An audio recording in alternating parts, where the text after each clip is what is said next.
Bismillahirrahmanirrahim. Masalah Rismon dilaporkan Yusuf Kalla, menurut saya itu haknya Yusuf Kalla apabila mereka Pak Yusuf Kalla merasa dicemarkan nama baiknya gitu loh.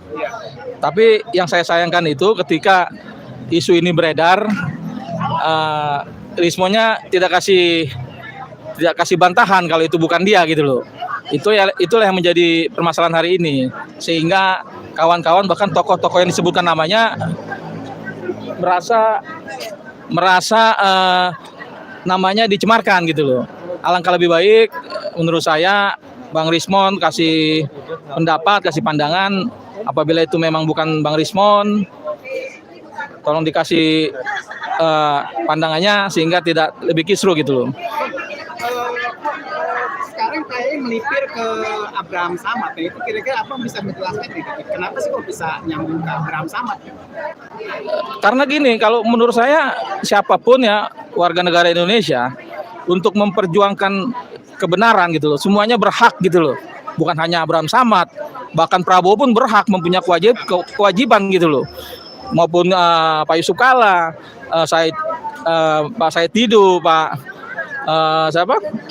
AHY, Mbak Puan, dan lain-lain, semua berhak gitu loh untuk apalagi Abraham Samad. Bang Abraham Samad ini kan dulu sempat dilaporkan gitu loh. Jadi wajar saja kalau dia melakukan perlawanan terhadap Jokowi gitu loh. Dan yang kita tahu Bang Abraham Samad adalah tokoh hebat gitu loh. Ini saya melihat ini adalah ketakutan dari termul ini untuk menghadapi kita karena dukungan kita begitu luas gitu loh. Sehingga siapapun yang mau berjuang, wah dikritisi sama dia seolah bendana, ada orang besar di belakangnya. Inilah yang kita harus perhatikan bahwa narasi-narasi yang dibangun oleh mereka adalah narasi ketakutan gitu loh. Saya setuju kalau orang-orang ini disebutkan namanya oleh termul ikut melawan gitu loh. Ikut melaporkan gitu loh. Kita bikin medan perjuangan baru supaya Jokowi ini babak belur lah begitu. Karena ini memang perjuangan rakyat, bukan hanya perjuangan segelintir orang yang menjadi tersangka gitu loh. Saya rasa siapa sih yang mau punya presiden yang ijazah palsu 2 periode? Nah, kalau memang terbukti palsu ya ini orang harus ditangkap, harus diadili. Apalagi indikasinya ijazahnya dibuat pramuka. Itu indikasi keras itu ijazah dibuat di pasar pramuka gitu loh. Saya meyakini sekali berdasarkan temuan-temuan dari Bon Jovi, Bang Bonatua, ini kan diragukan ijazah itu. Artinya kalau diragukan itu pasti ada yang buat. Nah, yang buat ijazah itu kan Bitor Suryadi. Bitor Suryadi ini bukan orang sembarangan juga. Dulu dia mantan KSP gitu loh. Dan salah satu kader PDIP yang dimana Jokowi saat itu di bawah kader PDIP. Artinya saya meyakini Bang Bitor ini ngomong nggak cuma hanya bicara. Pasti dia punya informasinya akurat gitu loh. Terima kasih. Ambil dong. Panas banget. Panas ya? Iya, tapi nggak sepanas Istana Jokowi. Iya, tapi kan terekam. Iya, kemarin tanggapannya ini kan Rismon dilaporkan oleh Yusuf Kalla terhadap kasus fitnah, dia katanya membiayai Rosio CS terhadap kasus ini. Nah, ini tindakan di atas level lagi, naik lagi, menguat lagi ijazahnya. Nah, ini gimana Bu Susi tanggapinnya? Kalau saya di-clearkan aja.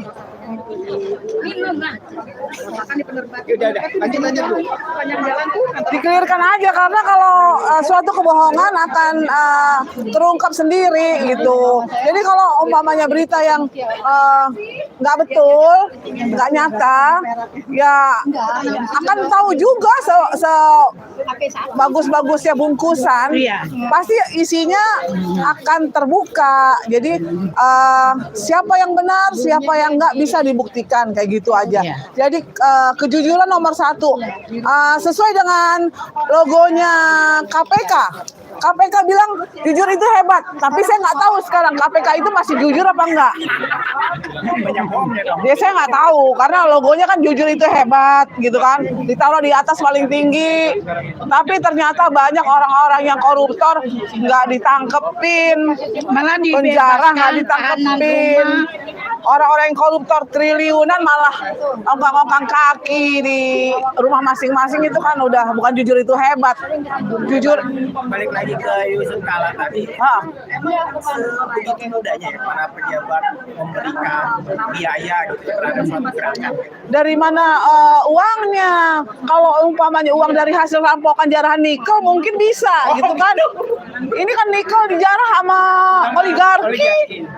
Kayak gitu mungkin oligarki bermain di belakangnya, tapi kan ini enggak kayak gitu kan.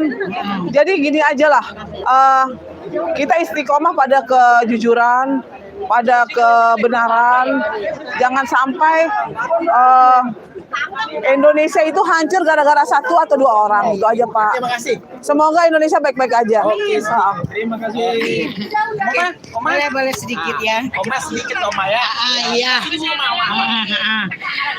Baiklah, meneruskan tadi percakapan Mbak Susi. Coba Oma memanggil pada Jokowi dan kroni-kroninya, sadarlah ya, kalau dari nenek moyangnya sudah bercokol di sini sampai sekarang. Nah, berarti sudah menikmati, sudah merasakan alam ini milik sendiri, ya udah sadar mana kehidupannya sudah senang di sini, sudah bahagia, anak cucu keturunannya sudah aman nyaman di sini, kok masih mengkhianati negara juga? Ayo pada sadar, kembalilah ke hati nurani. Ini adalah negara kita, milik kita. Nah itu saja. Ya, bukan maksudnya supaya negara ini aman, makmur, bercita-citalah yang baik untuk negeri ini. Karena selama ini sudah menikmati hidup yang senang dan mewah di sini. Jadi berharap Pak Jokowi dan kroninya sadar. Itu saja dari Oma. Terima kasih. Assalamualaikum warahmatullahi wabarakatuh.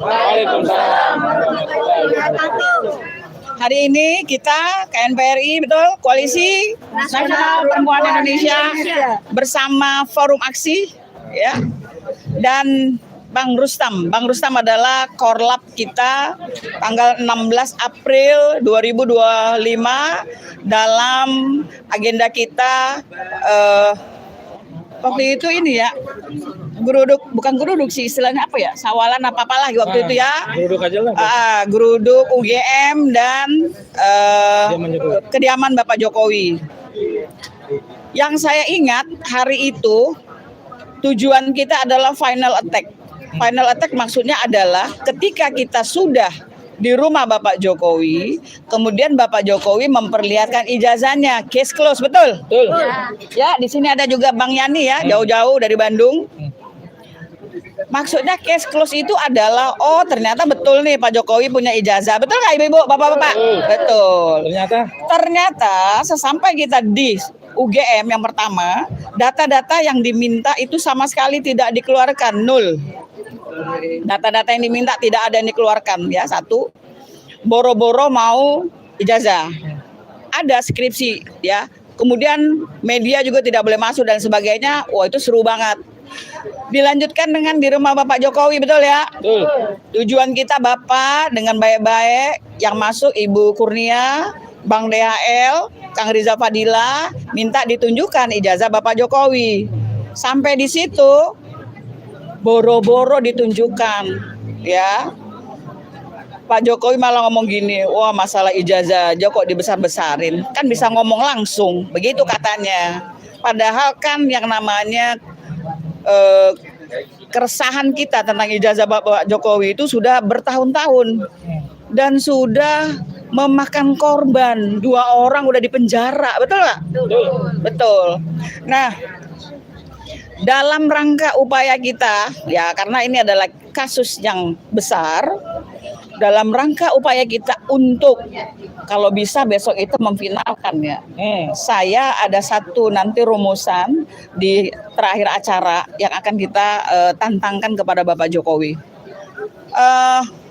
Tanggal 16 April insya Allah kita akan melakukan atau mengadakan acara napak tilas 1 tahun kedatangan kita ke rumah Bapak Jokowi ya.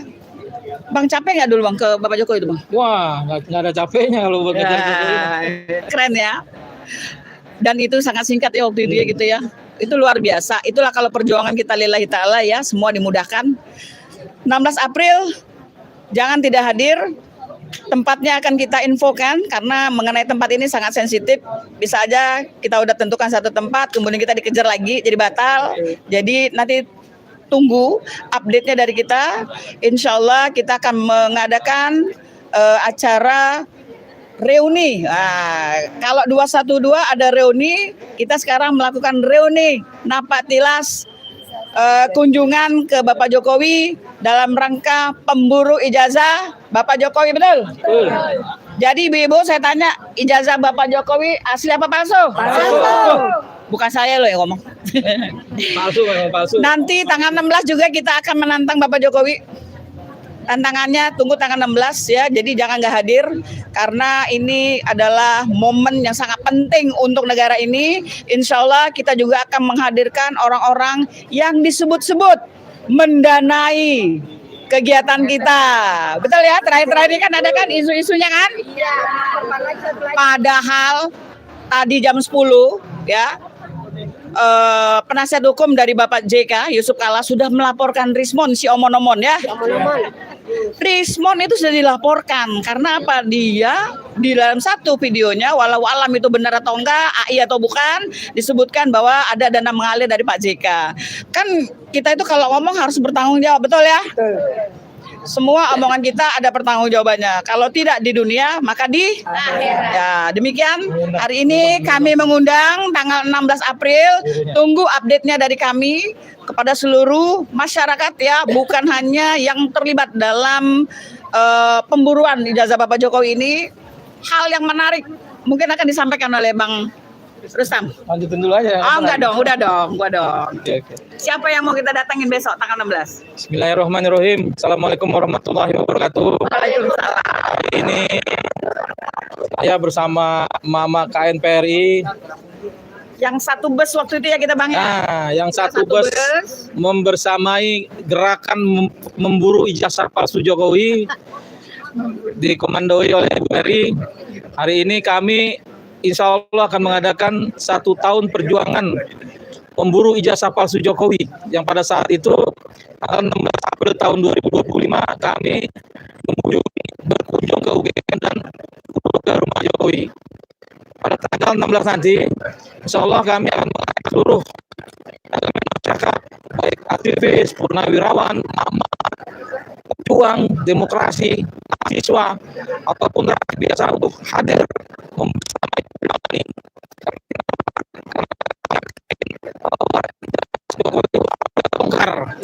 Harus kita buka sebetulnya bahwa ijazah Jokowi itu memang asli buatan pasar pramuka.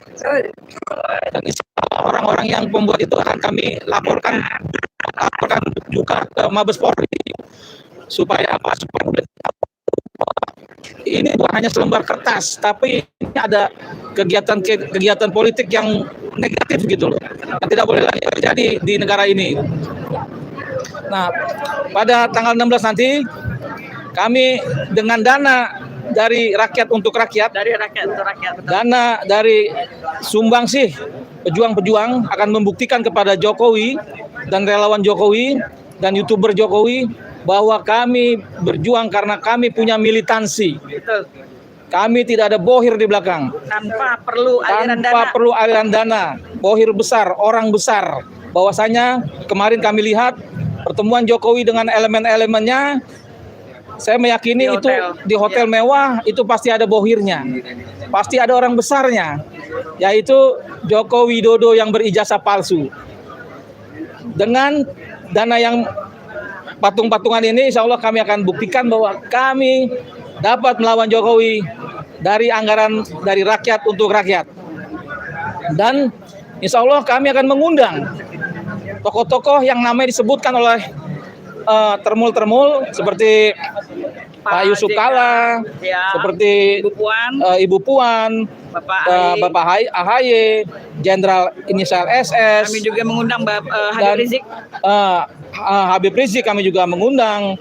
Terus juga siapa satu lagi yang Mahfud MD. Pak Mahfud MD untuk membuktikan bahwa mereka tidak bersalah. Mereka termakan hoak, termakan fitnah keji dari termul-termul, dan kami mengajak nama yang disebutkan itu untuk berjuang bersama kami untuk membuktikan bahwa Jokowi memang ijazah palsu. Jokowi harus dilawan. Karena apa? Karena Jokowi bukan siapa-siapa hari ini. Tidak usah ditakutin lagi. Betul. Jokowi itu hanya sampah demokrasi. Iya, betul. Sampah di negara ini. Dia berijazah palsu tapi mempertahankan bahwa ijazah tidak palsu. Ya pembuatnya itu kami tahu kok, kawan-kawan kami gitu loh. Kira-kira seperti itu. Maka oleh itu hadirilah perjuangan membongkar ijazah palsu 1 tahun 16 April 2026. Tempatnya akan kami tentukan. Terima kasih. Terima kasih KNPRI. Assalamualaikum warahmatullahi wabarakatuh. Hari ini perlu saya sampaikan bahwa sidang CLS ya pertama kali objeknya adalah perbuatan melawan hukum. Sebagai penggugat adalah dari civil society ya, yang bersamai juga dengan FPP TNI. Hari ini sebetulnya di sidang perdata gugatan perbuatan melawan hukum itu akan dimulai jam 10. Pemberitahuannya jam 10, tapi sampai jam berapa ini? 11.20. Sampai jam 11.20 belum ada tanda-tanda akan dimulai sidangnya. Ya kita harap pengadilan lebih bisa mengatur manajemen waktu. Jangan seenaknya aja. Kemudian yang kedua adalah bahwa gerakan merebut kembali kedaulatan rakyat nanti pada tanggal 16 akan melakukan konsolidasi nasional.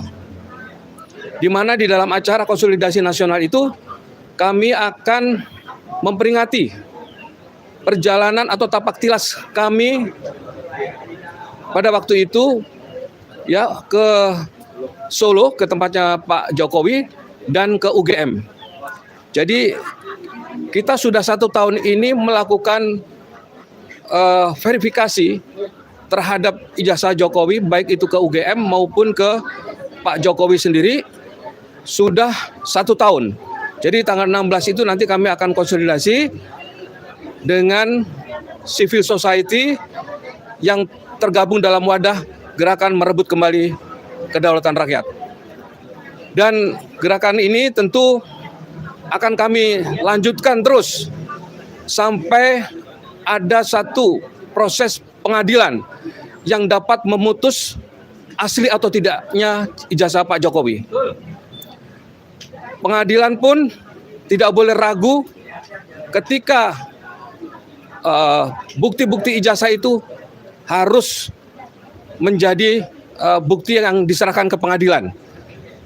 Tidak boleh ragu ketika harus minta ijazah asli atau ijazah yang ada di Pak Jokowi untuk dihadirkan di ruang sidang pengadilan.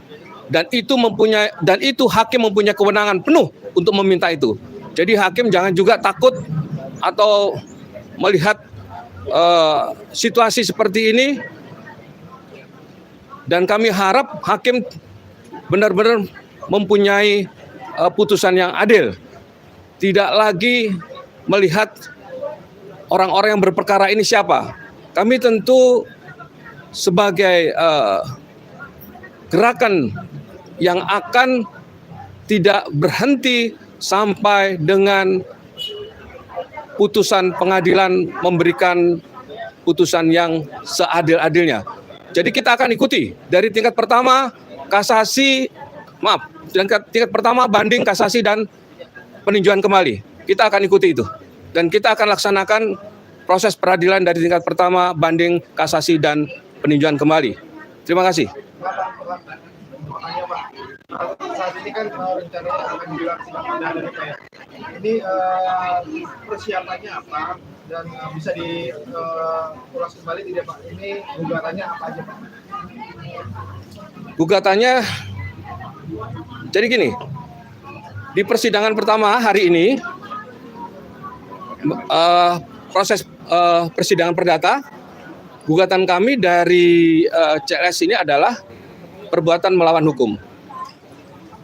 Kami melihat bahwa penerapan yang dikenakan terhadap Roy ini awalnya ya, itu tidak sesuai dengan apa kesalahan yang dibuat oleh Roy itu sendiri. Kami melihat di dalam menangani suatu perkara atau manajemen perkara, Polda Metro Jaya sangat serampangan kalau menurut saya. Ya. Jadi menggunakan pasal-pasal yang tidak sesuai menurut kajian kami. Karena pasal-pasal yang dikenakan kepada RRT ya. Saya katakan RRT, saya dengar soalnya Risman belum dicabut, enggak. Sampai hari ini Risman masih tersangka statusnya.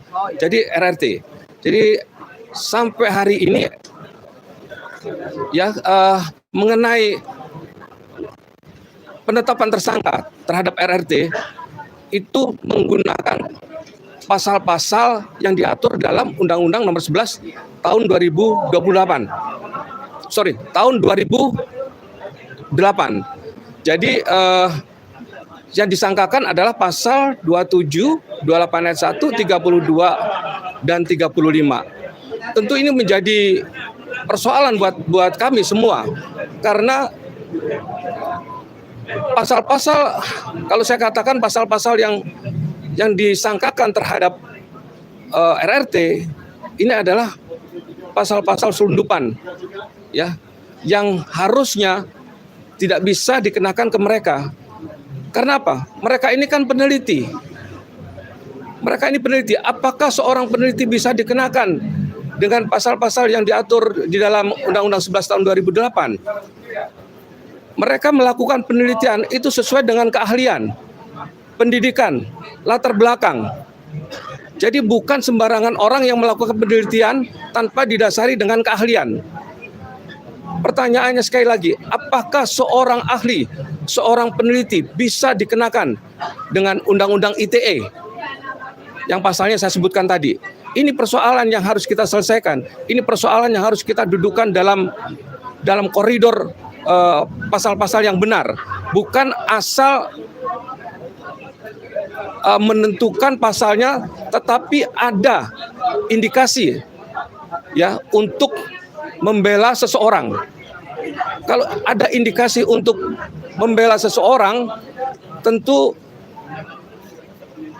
ini menjadi concern kita semua bahwa kalau nanti ini terjadi bukan hanya pada RRT, tetapi juga kepada orang lain. Jika penerapan pasal-pasal seperti sekarang ini yang dilakukan oleh Polda Metro Jaya, ya, ini akan berhasil, maka dampaknya sangat buruk sekali terhadap masyarakat, terutama terhadap